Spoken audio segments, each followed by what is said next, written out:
गंगा स्नान, ये नाम सुनते ही मन में एक पवित्रता का एहसास होता है ना?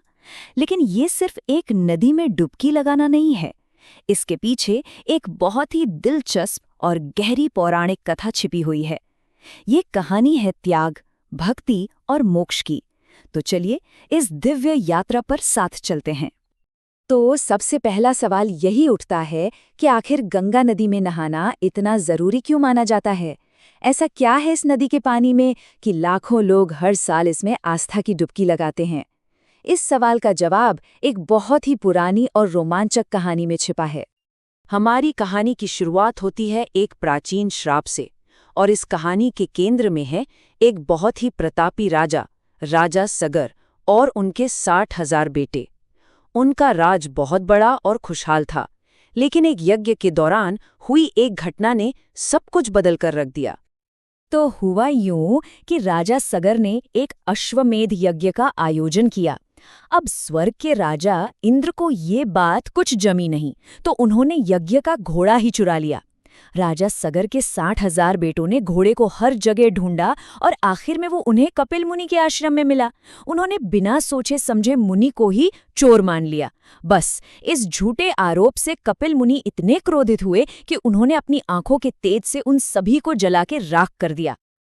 अब उन 60,000 आत्माओं की मुक्ति का बस एक ही रास्ता बचा था। उन्हें मोक्ष तभी मिल सकता था जब स्वर्ग में बहने वाली पवित्र नदी गंगा धरती पर आए और उनकी राख को अपने पवित्र जल से शुद्ध करें। अब ये काम तो लगभग नामुमकिन सा लगता था, है ना? कई पीढ़ियां बीत गईं और राजा सगर के पुत्रों की आत्माएं मुक्ति के लिए भटकती रहीं। फिर उसी वंश में एक ऐसे राजा का जन्म हुआ जिसने इस नामुमकिन से लगने वाले काम को पूरा करने की ठान ली। ये कहानी है एक ऐसे वंशज के तप की जिसने अपने पूर्वजों के लिए सब कुछ दांव पर लगा दिया। उस नायक का नाम था भगीरथ। सोचिए, अपने पूर्वजों की आत्मा की शांति के लिए उन्होंने अपना राजपाट, सुख चैन, सब कुछ त्याग दिया और सालों तक कठोर तपस्या करते रहे। उनका बस एक ही लक्ष्य था, किसी तरह देवी गंगा को मनाना ताकि वो धरती पर आने के लिए तैयार हो जाएं। आखिरकार भगीरथ की तपस्या सफल हुई। देवी गंगा प्रकट हुई और वो धरती पर आने के लिए मान भी गईं। लेकिन उन्होंने एक बहुत बड़ी मुश्किल सामने रख दी। उन्होंने कहा, मैं पृथ्वी पर तो आ जाऊंगी, पर मेरे प्रचंड वेग को, मेरी शक्ति को कौन संभालेगा? अगर उन्हें कोई नहीं रोकता तो पृथ्वी ही नष्ट हो सकती थी। तो भगीरथ के लिए एक मुश्किल खत्म हुई तो दूसरी सामने आ खड़ी हुई। गंगा का वेग इतना जबरदस्त था कि हमारी पृथ्वी उसके प्रवाह को सही नहीं सकती थी। अब इस विकट समस्या को सुलझाने के लिए एक दैवीय शक्ति की जरूरत थी, कोई ऐसी शक्ति जो स्वर्ग से उतरती इस नदी को संभाल सके। और इस समस्या का हल लेकर आए भगवान शिव। भगीरथ ने मदद के लिए भगवान शिव की तपस्या की। महादेव उनकी भक्ति से प्रसन्न हुए और गंगा के वेग को अपनी जटाओं में धारण करने के लिए तैयार हो गए। जब गंगा स्वर्ग से उतरी तो शिव जी ने उनके पूरे वेग को अपनी जटाओं में समेट लिया और फिर बहुत ही धीरे से एक धारा को धरती की ओर बहने दिया।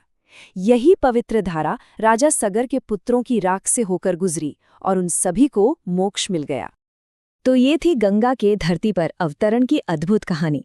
लेकिन ये सिर्फ एक कहानी नहीं है, इसका एक बहुत गहरा आध्यात्मिक मतलब है जो आज भी लाखों करोड़ों लोगों की आस्था का केंद्र है। चलिए समझते हैं कि इस कहानी का पानी से परे असली अर्थ क्या है।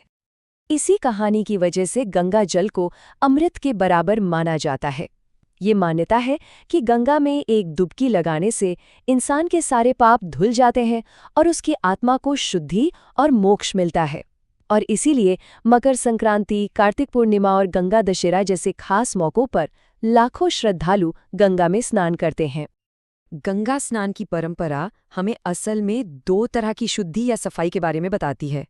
एक है शारीरिक शुद्धि, जो हम पवित्र जल में नहाकर करते हैं, लेकिन इससे भी ज्यादा गहरी है आध्यात्मिक शुद्धि, यानी अपने मन को, अपने विचारों और अपने कर्मों को पवित्र करने का काम। और आखिर में इस पूरी कहानी का सार यही है। ये हमें सिखाती है कि असली शुद्धि बाहर नहीं, हमारे अंदर होती है। जैसे गंगा नदी बिना किसी भेदभाव के हर किसी को पवित्र करती है, ठीक उसी तरह हमें भी अपने मन से सारी नकारात्मकता हटाकर सभी के साथ एक जैसा व्यवहार करना चाहिए। ये कहानी हमें एक बहुत गहरे सवाल पर सोचने के लिए मजबूर करती है। भगीरथ का तप अपने लिए नहीं, अपने पूर्वजों के लिए था। ये एक निस्वार्थ काम था। आज की इस भागदौड़ भरी दुनिया में इस तरह की निस्वार्थ शुद्धि का हमारे लिए क्या मतलब हो सकता है? ये एक ऐसा विचार है जो इस हजारों साल पुरानी कहानी को आज भी उतना ही प्रासंगिक बनाता है।